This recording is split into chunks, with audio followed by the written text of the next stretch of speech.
Syederalun Alhambra Hotel Banda Aceh merayakan hari jadi kedua dengan menggelar doa bersama dan santunan anak yatim serta pemotongan tumpeng dan pembagian door prize bagi karyawan di Sevilla Bistro Hotel setempat pada Selasa 25 Februari 2025.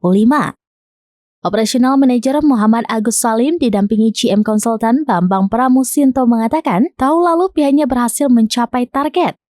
Terlebih pada tahun 2024 adanya event PON di mana Aceh menjadi tuan rumah. Selanjutnya ke depan pihaknya akan merebut bangsa wisatawan mancanegara terutama asal Malaysia dan Medan untuk lokal mengingat saat ini sedang terjadi efisiensi dari pemerintah yang berdampak pada bisnis hotel. Pihaknya juga berharap agar pemerintah Aceh melalui dinas terkait menggalakkan event-event nasional agar hunian hotel-hotel di Aceh meningkat.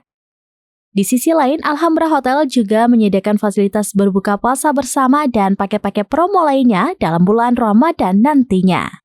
Mudah-mudahan tahun 2025 ini Dinas Pariwisata ataupun pemerintah Aceh bisa menggalakkan event-event nasional. Jadi untuk seluruh hotel yang ada di Aceh ini bisa meningkatkan huniannya. Dari Banda Aceh, Sarah Masroni, serampines.com.